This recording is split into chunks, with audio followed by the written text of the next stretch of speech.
Olá, meu querido jovem, seja bem-vindo ao canal Terceiro Elias Profético. Nesse momento, nós iremos estudar a lição da escola sabatina. Então, eu quero convidar você que é jovem adventista, pegar a sua Bíblia, pegar a sua lição, ou você que não é um jovem adventista, mas que por acaso chegou esse vídeo para você e você está assistindo, convido você a pegar a sua Bíblia e vamos ver o que Deus tem a nos ensinar.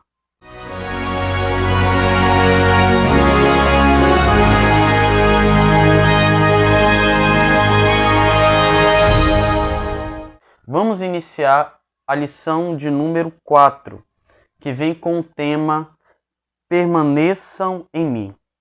A lição pede para nós lermos João capítulo 15, todo o capítulo, mas eu quero convidá-lo a pegar a sua Bíblia e juntos abrirmos João capítulo 15 e nós iremos ler os versos 4 e 5. Vai aparecer aí na tela o texto, mas, por favor, abra a sua Bíblia caso você tenha uma do seu lado. Versículo 4 diz a palavra do Senhor: Permaneçam em mim e eu permanecerei em vocês. Como um ramo não pode dar fruto por si mesmo se não permanecer na videira, assim vocês também não podem dar fruto se não permanecerem em mim. Eu sou a videira e vocês os ramos. Se alguém permanecer em mim e eu permanecer nele, esse dará muito fruto, pois sem mim vocês não podem fazer absolutamente nada. Quando nós nos encontramos ou nos deparamos com esta passagem, a primeira coisa que nós podemos perceber é que sem Cristo nós não somos nada. Muitas vezes nós nos agarramos naquilo que somos, naquilo que nós fazemos, no nosso próprio braço, mas há uma mensagem contida nos evangelhos. E esta mensagem é a seguinte: tudo que nós temos, tudo aquilo que nós somos, ou tudo aquilo que nós iremos ser ou fazer, tudo está debaixo da soberania de Deus. Sem Deus, não somos nada. Assim como um ramo precisa da videira, precisa estar enxertado na videira, nós precisamos estar enxertados em Cristo. Caso contrário, nós não iremos sobreviver nesse mundo de trevas. Então, o Evangelho nos ensina que nós precisamos ser dependentes de Deus. E eu faço uma pergunta, jovem. Você é dependente de Deus? A tua vida tem sido pautada nas promessas divinas? A tua vida tem sido conduzida por esse Deus? Na lição de domingo, o príncipe dos pregadores, a lição diz que um dos pregadores mais marcantes da história do cristianismo foi um homem chamado Charles Haddon Spurgeon. Ele nasceu no ano de 1834 e morreu no ano de 1892. E por 38 anos ele pastoreou uma capela que era conhecida como Tabernáculo Metropolitano em Londres. Esse homem, ele foi um escritor, um grande teólogo, um pregador dinâmico, ao ponto dele ficar conhecido como o príncipe dos pregadores. A pergunta é, o que levou esse homem a ter este título? É porque Spurgeon, ele tinha um costume de pregar falando na linguagem do povo. Assim como Cristo, ele pegava exemplos do cotidiano para exemplificar uma verdade bíblica. E a lição traz um exemplo, uma história que Spurgeon contou em um dos seus sermões. E eu quero ler esta história para vocês, que diz o seguinte: certa vez, um jovem pregador trabalhava como capelão em um hospital. E em um momento ocorreu um grave acidente de trem nas proximidades. Um mensageiro entrou às pressas para avisar sobre a tragédia e pedir ajuda para trazer uma maca e transportar os feridos. O jovem capelão imediatamente se ofereceu para carregar um homem. Mais tarde, durante o período de recuperação, passou a visitá-lo com frequência. E aí, após Spurgeon contar essa história, ele conclui dizendo da seguinte forma, abre aspas: creio que ele sempre vai se lembrar daquele homem com apreço e atenção, porque uma vez sentiu o peso dele. Quando você aprende a carregar alguém no coração e sente o peso do que aquela pessoa está enfrentando, o nome dela fica gravado na sua alma. Creio que muitos pregadores precisam entender isso melhor e, quando entenderem, pregarão melhor. Então, porque muitas vezes a mensagem não consegue alcançar o coração do pecador? Porque muitas vezes não nos unimos aos pecadores assim como Cristo fazia. Muitas vezes não nos aproximamos dos pecadores. Muitas vezes não queremos nos ajuntar com eles para sabermos das dificuldades que eles enfrentam. No exato momento em que tivermos esta coragem de deixar o nosso orgulho religioso de lado, a nossa ambição, a nossa avareza, quando nós deixarmos tudo isso de lado e nos unirmos aos pecadores, então a nossa mensagem terá um impacto na vida de pessoas e elas se renderão aos pés de Cristo. E aí a lição traz algo importante. Assim como Spurgeon, o mestre, ele não apenas se unia aos pecadores, mas ele utilizava as experiências do cotidiano para explicar lições que apontavam para o reino de Deus. A lição diz que o Evangelho traz ao todo 40 parábolas que Jesus contou. Mas é interessante é que o Evangelho de João ele não inclui parábolas propriamente ditas. Em vez disso, o Evangelho de João destaca metáforas. Dentre estas metáforas, nós podemos encontrar a metáfora do bom pastor, a metáfora da porta, a metáfora das ovelhas e também a metáfora que se encontra em João capítulo 15, que é acerca da videira e também dos ramos. Tudo isso para exemplificar uma verdade extraordinária. E nós podemos perceber isso na lição de segunda-feira, que vem com o tema Ele nos levanta. É interessante que João capítulo 15 inicia destacando as seguintes palavras de Jesus, de que ele era a videira verdadeira e que nós éramos os ramos. E para que o ramo venha produzir frutos, ele precisa estar ligado na videira. Logo, se nós queremos produzir bons frutos, se nós queremos impactar a nossa comunidade, se nós queremos impactar a nossa nação e o planeta Terra, se nós queremos deixar um legado a tal ponto de atravessar gerações, se nós queremos propagar o reino de Deus no planeta Terra, o que é que nós precisamos fazer? Precisamos estar conectados com Cristo. Esta verdade é uma verdade extraordinária.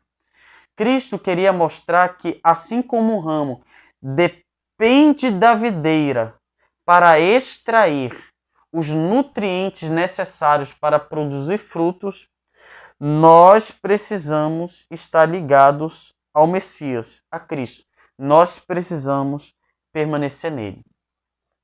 E isso é importante que, no verso de número 2, a Bíblia diz, de João capítulo 15, todo ramo que estando em mim não der fruto, ele, falando do Pai, o corta, e todo que dá fruto ele limpa, para que produza mais fruto ainda. Note bem a palavra corta. A palavra grega que foi traduzida para o nosso idioma como cortar é a palavra airo, que em alguns contextos pode significar levantar. E aí a lição traz um comentário interessante. A lição diz: em um vinhedo, esta prática é comum. O viticultor ergue os ramos para que receba mais luz e tenha melhor circulação de ar.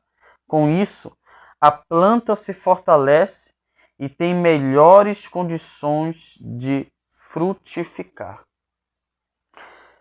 Há outro ponto também que podemos destacar, é que no mesmo verso, o verbo traduzido como limpar também pode ser entendido como podar. E aí a lição diz: Jesus descreve dois cuidados diferentes, mas com o mesmo objetivo. Quando o ramo não está frutificando, o viticultor o ergue, tira do chão, coloca no lugar certo e cria as condições necessárias para que volte a receber luz e ar e com o tempo passe a produzir. Já quando o ramo está frutificando, ele o poda, remove o excesso, corta o que rouba energia para que produza ainda mais. Ou seja, meus queridos, através destas palavras, nós podemos entender o seguinte: é que Deus não desiste dos seus filhos. Deus, ele vai trabalhando conosco para que venhamos produzir frutos. Agora, é claro, todo aquele que não produz bons frutos, infelizmente, será arrancado da videira. Esta é a mensagem que Deus quer nos passar. Ele trabalha conosco, mas se nós não querermos este trabalho em nossa vida, ele vai nos tirar, ele vai nos arrancar. E aí, querido jovem, você tem produzido bons frutos ou não? Tudo isso vai depender se você está ligado com Cristo. Suportando as dificuldades, lição de terça-feira. E aí, Jesus, após mostrar que os discípulos precisavam estarem conectados com ele, Jesus vai antecipar o que os discípulos iriam enfrentar. Sejam ainda naqueles momentos, ali, morte de Cristo e ressurreição, e também os sofrimentos que eles iriam enfrentar por causa do Evangelho. Mas Cristo, ele faz uma promessa. E que promessa é essa? Que o Espírito Santo seria o consolador e ajudador. No momento de dificuldades, no momento de aflição, eles receberiam o consolo, a paz que o mundo não pode oferecer. É por isso que quando você lê o livro de Atos dos Apóstolos, você vai perceber os discípulos, mesmo apanhando, mesmo sofrendo, eles sentindo alegria no sofrimento, porque eles sabiam que estavam sofrendo por uma justa causa, que através do sofrimento eles iriam promover o reino de Deus, porque o Espírito Santo estava trabalhando com eles, estava consolando eles. Agora, claro, ao mesmo tempo que o Espírito Santo seria o consolador, ele também seria o ajudador. E em que momento o Espírito iria ajudar estes homens? Seria quando eles fossem questionados acerca do Evangelho, o Espírito iria iluminá-los para que eles pudessem dar uma resposta convincente. Então eles não deveriam estar preocupados com o que iria suceder com eles. Outra coisa que deveria fazer eles suportarem as dificuldades. E aqui eu quero destacar um ponto importante. É a escolha de Deus. Jesus enfatiza: filhos, Deus os escolheu. Deus os escolheu para um propósito. Meus queridos, quando nós entendermos esta verdade, nenhuma barreira será o suficiente para nos impedir de falar acerca do amor de Cristo Jesus por cada um de nós. Note, se Deus nos escolheu, nada irá impedir com que a mensagem que nós carregamos venha se propagar no mundo inteiro. Nem Satanás, nem o inferno, nada poderá impedir, porque Deus nos escolheu para um propósito. E a lição diz que a boa notícia é que se o mundo não é por nós, Deus é, porque Ele nos escolheu. Quinta-feira, permanecendo no seu amor, como enfrentar as dificuldades? Permanecendo no amor de Deus. João 15:9, Jesus diz: como o Pai me amou, também eu amei vocês. E mais para frente, Cristo diz: permaneçam no meu amor. E como eu permaneço no amor de Deus? Quando eu me submeto à palavra dele. Quando eu obedeço aos mandamentos dele. Quando eu vivo de acordo com aquilo que está escrito. Mesmo que o mundo veja como algo retrógrado, mesmo que o mundo veja como algo abominável, algo repugnante, se nós amamos a Deus, nós iremos obedecê-lo. O apelo de Deus para cada um de nós é: permaneçam no meu amor. Que nós venhamos permanecer no amor de Jesus. Por último, por que a perseguição diminuiu? Acompanhe comigo o texto do Espírito de Profecia. Esse tópico está na lição de sexta-feira. Por que a perseguição diminuiu?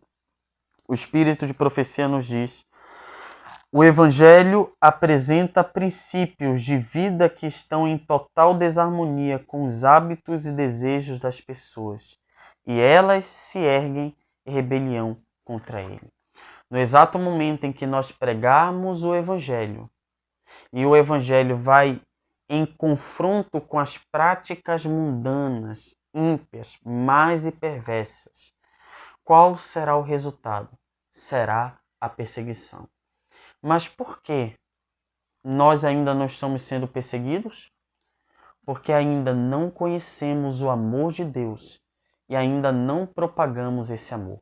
No exato momento em que propagarmos o amor de Jesus, nós seremos, e não apenas propagar, viver este amor, seremos rejeitados por esse mundo. Porque assim como este mundo perseguiu o nosso Mestre, nós também seremos perseguidos. Vamos orar? Senhor Deus, ajuda-nos a permanecer em Teu amor. Ajuda-nos a compartilhar este amor, mesmo que o resultado seja conversão ou perseguição, mas que venhamos cumprir o chamado que o Senhor tem para a nossa vida, em nome de Jesus. Amém. Que Deus te abençoe, meu jovem. Eu te espero no próximo estudo da lição da Escola Sabatina, que vem com o tema geral: resgate, as cenas finais da vida de Cristo.